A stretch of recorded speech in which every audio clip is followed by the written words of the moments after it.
Mainit nga ang naging laban sa pagitan ng Golden State Warriors versus Orlando Magic, pero bago matapos ang laro, mainit din ang naging sagutan ni Draymond Green sa mismong head coach ng Warriors na si Steve Kerr.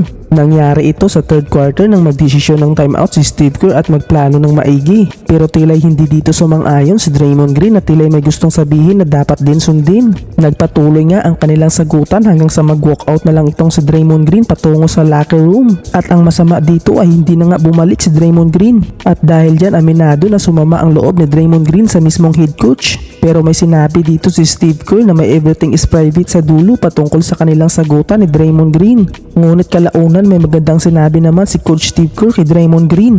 Matagal na ngang nagsasama si Steve Kerr at Draymond sa Warriors na malalim na ang kanilang pinagsamahan simula sa unang karera ni Draymond Green as a Warrior player. At hanggang ngayon nandyan pa rin siya sa Warriors na nanatiling panalo ang hinahangad sa bawat laro. Pero minsan sa mga ganitong sitwasyon, lalo na sa init ng laban, ay hindi din maiiwasan ang init din ng ulo sa bawat isa. Well, anyway, sa naging laban nga, nasungkit ng Warriors ang panalo at tinalo ang Orlando Magic sa final score na 120 at 97. Si Stephen Curry ang nanguna sa Warriors, naging bukya man sa umpisa pero gumanti sa second half na kung saan tumapos ng 26 points, 3 rebounds at 6 assists. At sinunda naman ito ni Jimmy Butler na nakapagtala ng 21 points, 3 rebounds at 4 assists.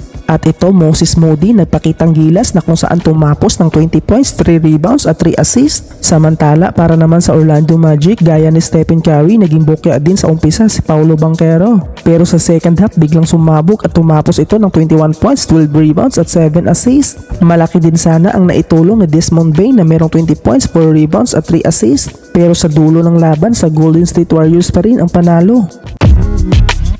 Babasagin na yata ni Shai Gilgeous-Alexander ang record ng legend player na si Wilt Chamberlain.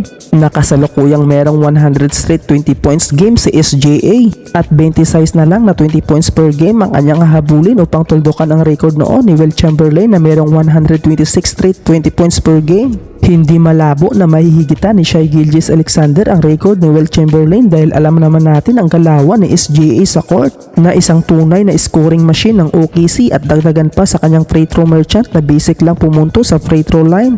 Nalasap ni SGA ang ika-100 straight 20 points per game laban sa Memphis Grizzlies na kung saan bumagsak ito ng 31 points, 10 rebounds at 8 assists. Grabe ngayon ang galawan ni SGA sa court, aminadong MVP caliber ang mentality kapag naglalaro na. Mahirap ito bantayan dahil kayang-kaya niya butasin ang depensa. Ito ang player na delikado dahil kaunting pagkakamali lang sa kamay ay panigurado na pasok ang depensa ng kalaban sa foul beating niya. Sa ngayon, kung ating pagbabasihan, malaki talaga ang posibilidad na malalampasan ni Shai Gilgeous-Alexander ang record noon ni Wilt Chamberlain.